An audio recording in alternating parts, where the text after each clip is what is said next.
oitavo ano, sejam todos muito bem-vindos a mais uma correção. Nós vamos fazer agora a correção da semana 2 do PET volume 2 de História. Então não vamos mais perder tempo, vamos direto ao que interessa.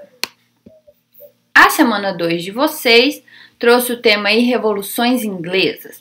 Para você entender o que aconteceu nesse período de revoluções inglesas, a gente tem que fazer uma passada rápida aí. Nós vamos começar então na dinastia Tudor, onde a Inglaterra era governada pelo rei Henrique VIII, isso no século XVI, tá?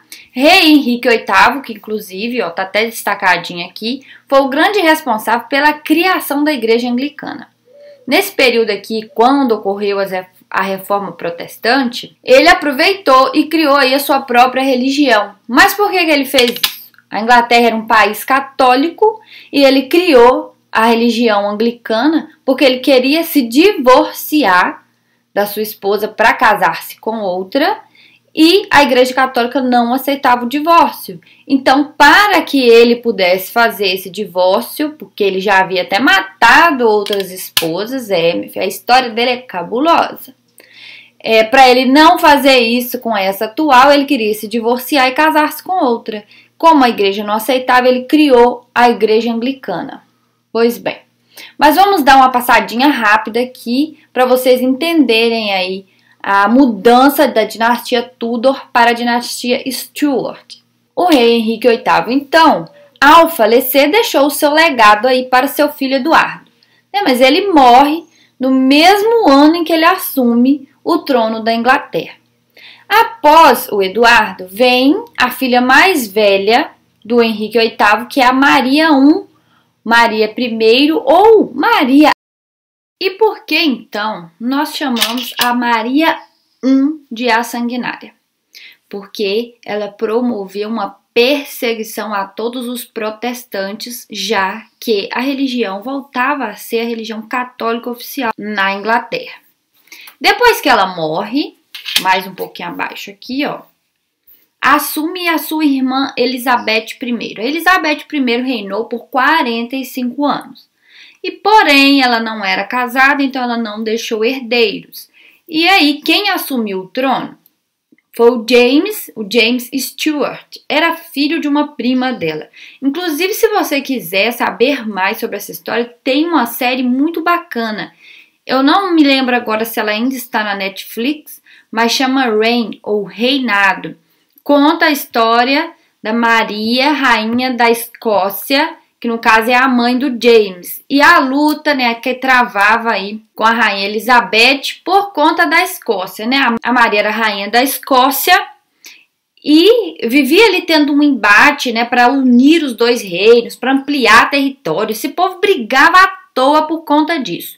Aí, o próximo na linha de sucessão aí do trono, mais próximo da rainha Elizabeth, era o primo dela, o James, que assumiu então e iniciou uma nova dinastia, a dinastia Stuart, que era da Maria Stuart, Mary Stuart. E aí, como ele era filho dessa Maria, que era rainha lá da Escócia, uniu então as duas, que era o sonho, né, de ambas, né, tanto da Elizabeth assumir tudo, quanto da Maria assumir tudo. Como ele era rei lá da Escócia, ele passou então a ser rei também na Inglaterra. Ele passou a ser James I lá da Inglaterra e ele já era o quarto ou quinto, se eu não me engano, da Escócia, que vários outros James já haviam passado por lá. Esse povo era sem criatividade para escolher o nome de sucessão, né? Porque eles podem trocar o nome quando assumem, né? Mas enfim, ele assume o trono, une Escócia e Inglaterra. Vou deixar um mapa aqui para você ver, né? Escócia bem agarradinha ali na Inglaterra.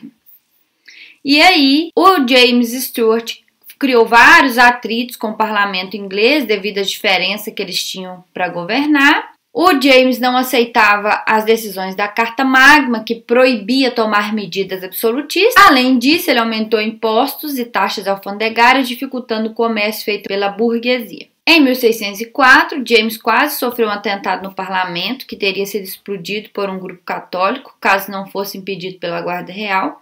Esse evento serviu de inspiração para a história em quadrinhos V de Vingança. Você já viu essa história em quadrinhos? Vou deixar aqui o exemplo para você ver. Que se tornou famosa na cultura pop devido ao filme com o mesmo nome. Em 1625, seu filho Carlos I assume o trono inglês e mantém uma postura autoritária e intolerante a outras religiões. O parlamento obrigou ele a assinar a petição de direitos que limitava seu poder, mas o rei passou por cima dessas leis e voltou a favorecer a nobreza e a cobrar a multa de seus opositores. Sua medida mais abusiva foi o ship money, que era cobrado somente nas cidades litorâneas e passou a ser cobrado em todas as cidades. O que aconteceu aí nesse período quando ele instituiu esse imposto ship money? Era cobrado nas cidades litorâneas, ou seja, aquelas que ficam ali no limite com o mar. Ele passou a cobrar em todas as outras cidades, o parlamento achou isso um absurdo, né? E aí começou então um descontentamento maior do parlamento com relação ao rei Carlos I. Em 1640, ele vai lá e fala assim: eu não preciso de parlamento nenhum para me ajudar a governar. Eu vou lá e pá, fechou o parlamento, dissolveu a Câmara e pronto. E aí, o que aconteceu? Começou então a Revolução Puritana. E aí, essa Revolução Puritana é uma guerra civil dentro do próprio país, um grupo contra outro grupo. E era assim: do lado do rei estavam os cavaleiros e do lado do parlamento estavam os cabeças redondas. O que culminou aí no final dessa guerra é que o parlamento ganhou essa guerra e o rei perdeu. E a condenação do rei foi a execução. Quem assume o poder, então, agora, não mais em uma monarquia, e sim numa república, é Oliver Cromwell. Ele governou aí de forma bastante autoritária também.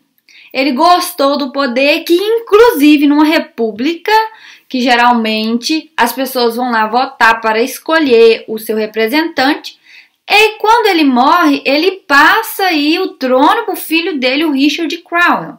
Só que o Richard não aguentava o batidão igual o pai dele, ele foi e renunciou aí, devolvendo então a Inglaterra para uma monarquia.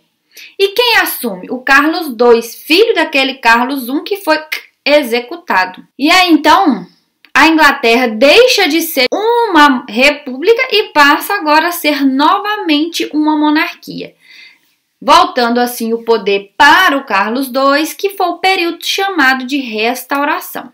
Ele então procurou respeitar a petição dos direitos da Carta Magna, aquela que diminui aí um pouco dos poderes do rei e tal, mas com a morte dele, assumiu o irmão dele, o James II.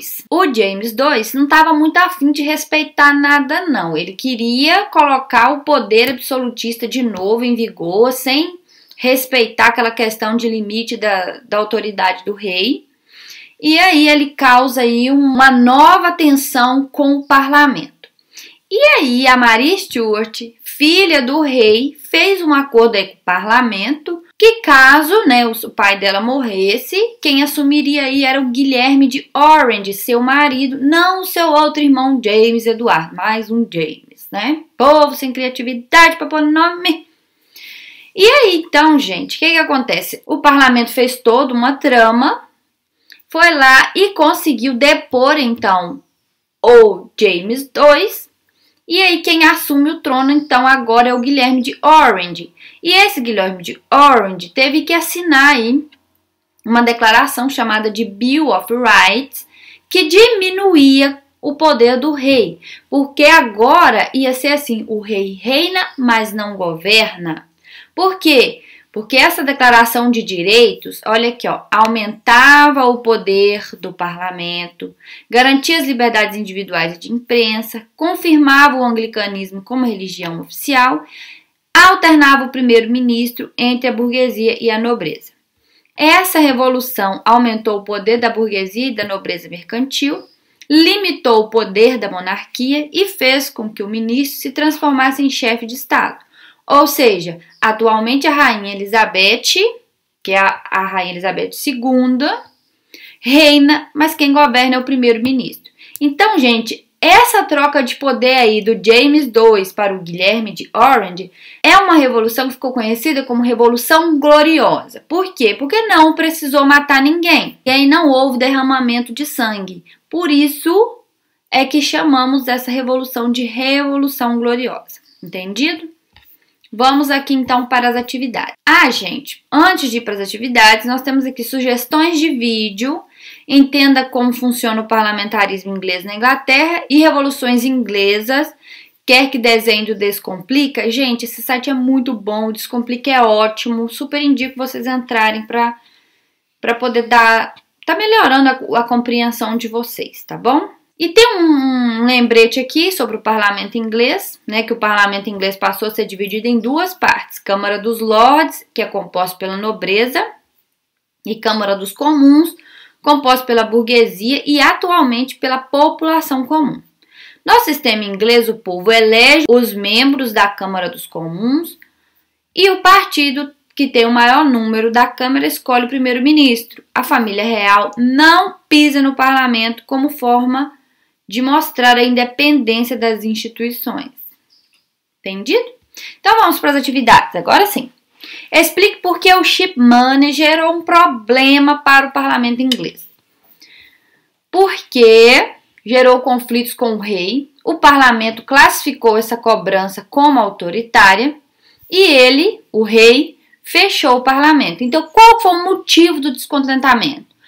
O rei criou o chip money e o parlamento ficou descontente, achou que era um autoritarismo muito grande por parte do rei, e aí eles entraram em conflito. O rei foi lá e fechou o parlamento. 2. O parlamento e o rei Carlos I viviam em constante conflito. Analise os motivos desses conflitos. O parlamento era favorável à limitação dos poderes do rei. Exatamente este era o maior conflito. 3. Explique o motivo que levou a Revolução Gloriosa a ter esse nome. Foi uma revolução sem derramamento de sangue. 4. O parlamento inglês é dividido na Câmara dos Comuns e Câmara dos Lords. Letra A. Identifique como o parlamento brasileiro é dividido. O parlamento brasileiro, gente, é dividido em duas casas. Uma composta pelos deputados federais e outra composta pelo Senado. Letra B. Explique a função do parlamento. Cabe ao parlamento analisar projetos, criar leis e fiscalizar o executivo.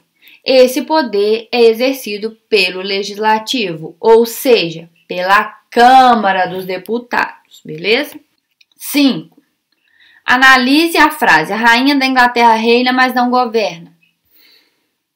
A Revolução Gloriosa, com a Carta Bill of Rights, o rei passou a ser representante do Estado, enquanto quem governa é o primeiro-ministro. Ou seja, quem vai representar a Inglaterra em todas as formalidades é a família real. Mas quem governa o país é o primeiro-ministro. Esse primeiro-ministro é eleito assim, gente. O povo vai às urnas escolher seus deputados, os seus representantes. O partido que tiver mais eleitos vai sair dele o primeiro-ministro para governar a Inglaterra. De modo grosso, é isso que acontece, tá bom? 6. É possível afirmar que a Declaração de Direitos permitiu uma abertura democrática para a Inglaterra? Explique o porquê. Sim. Essa declaração garantiu as liberdades individuais, incluindo a liberdade à imprensa e de propriedade privada. Esqueci de colocar um E aqui, mas vocês colocam, tá? Enfim, essa declaração também possibilitou que hoje as pessoas possam ir às urnas votar nos deputados para que essas pessoas que foram eleitas possam pleitear aí os desejos da população. Então isso, no princípio, gente, tinha aquela questão de exclusão de voto e tudo mais, mas hoje não existe mais esse negócio de voto censitário e tal. A pessoa vai lá, vai votar, vai escolher seu representante e esse representante, dentro da maioria ali do partido eleito, vai sair o primeiro-ministro que governa a Inglaterra. Atualmente, o primeiro-ministro da Inglaterra é o Boris Johnson. Tá ok? Então, nós chegamos ao fim aqui da semana 2, daqui a pouco vem semana 3.